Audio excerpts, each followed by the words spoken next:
Well, it is the end of another day, and I'm out here in the garage enjoying a cigar. Thank you so much for joining me. Tonight, I wanted to talk a little bit about the Corojo wrapper. I have been asked recently, what are some of my recommendations for cigars by people who have tested the water, so to speak. They've tried some infused flavored cigars, maybe an acid Cuba or Blondie or something like that. Or they have been kind of hanging out in the Connecticut wrapper, which is a little bit more mild and creamy. And they say they want to try something with a little bit more complexity. Well, I would definitely recommend the Corojo wrapper. This is a wrapper that was originally grown in Cuba, like all of the cigars that we have today pretty much got their roots in Cuba.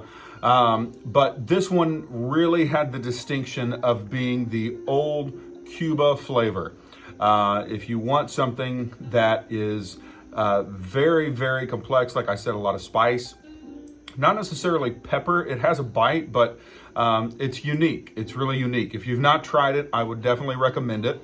If you like spicy food, this would be a good one for you because it's going to introduce you to some new flavors that you might not have experienced, but still get some of that similar spice, but instead of it being on food, it's on the tobacco. So that is my recommendation for a cigar this evening. Go out and find a Corojo blend. I liked the Camacho Corojo, was actually the first one that I tried. It was labeled as a taste of old Cuba is kind of what caught my attention. And so I tried it, and sure enough, it was very distinct. It caught me off guard, but it was very, very good. So in my personal life today, I wanted to share a little exciting story that happened. My son has been potty training, and any parent who has gone through potty training understands just what a victory this can be. Today was the first day that he went number 2 in the toilet. And it was really funny because we've been trying for a few days now to get him to go. And he would go number 1, no problem. But number 2, he just was a little scared or apprehensive, whatever it was. But he wasn't wanting to go. Well, my wife went to put our youngest down for a nap. And my son was in the restroom. And I thought he was just going to go pee. But suddenly he told me that he pooped on the toilet. And he flushed it before I could go in there, but we obviously saw the evidence was undeniable there.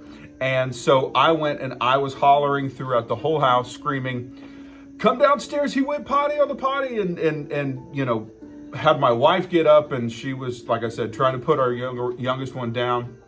And so everybody came down, and we're all surrounding him, celebrating him, just congratulating him for a big milestone. Now, I know that might seem simple, but for a boy, you have to understand when you have those next things that are the challenges that you've not been able to conquer. Having a support system is tremendous, absolutely tremendous. So that kind of segues into my next topic that I wanted to cover, which was from the Manhood book. Senator Josh Hawley continues to provide wonderful content for us to talk about. But he says, and I know you may laugh whenever I go from a toilet story to this, but it really does tie in. It says, all men want to matter. If you want to build to build your piece of the world into a place of beauty, if you want to make it a little better, a little more what it could be, if you want to leave a place of excellence and opportunity and hope, cultivate the character of a father. Fatherhood in the Bible is not necessarily limited to begetting sons and daughters, as important as that is. Fatherhood in the Bible is an ethic. It is a way of living your life sacrificially oriented towards others humbly. That is why the Bible depicts the virtues of a father as prominent among those a man must acquire if he wants to take up his mission, the project of Adam.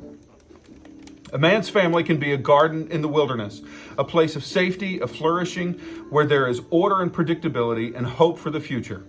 This is not speculation, this is fact.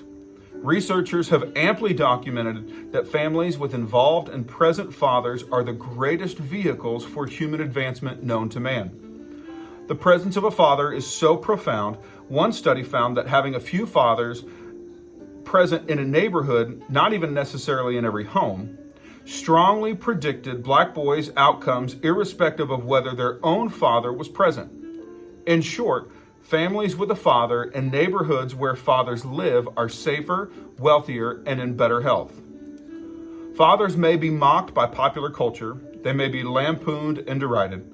One recent study found television sitcoms of the last 20 years, and I would say even longer than that, but the last 20 years depicted fathers as fools or bores over half the time.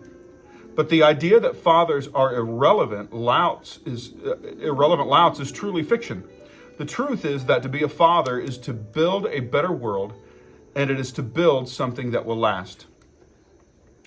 If fatherhood is an enterprise of sacrifice, it is sacrifice that makes the future possible. Fatherhood is in fact a constant choice for the future, a choice for hope and possibility. And in this way, it connects our lives with those who will come after us and with those after them. A partnership of meaning across the generations. He says, in sharing a story about his sons, he says, "Where else would I rather be? What else would I rather be doing?" Fatherhood may be a vocation of sacrifice. It may be a choice for the future, but it is also the best, most remarkable, most amazing now you could ever imagine. "I will bless you," God told Abraham. That is fatherhood. And I agree. I said that story before tied into this, and it did.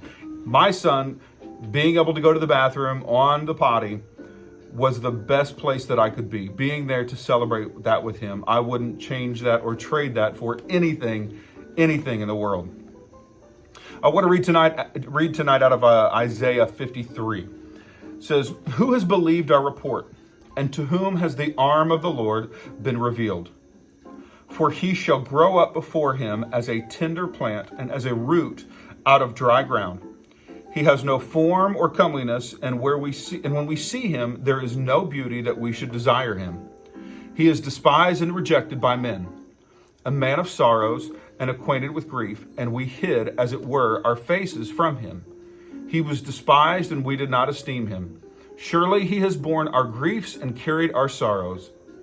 Yet we esteemed him stricken, smitten by God, and afflicted. But he was wounded for our transgression. He was bruised for our iniquities. The chastisement of our peace was upon him, and by his stripes we are healed. All we like sheep have gone astray. We have turned every one to his own way. And the Lord has laid on him the iniquity of us all. He was oppressed and he was afflicted, yet he opened not his mouth. He was led as a lamb to the slaughter, and as a sheep before its shearers is silent, so he opened not his mouth. He was taken from prison and from judgment, and who will declare his generation? For he was cut off from the land of the living. For the transgressions of my people he was stricken, and they made his grave with the wicked, but with the rich at his death, because he had done no violence, nor was any deceit in his mouth.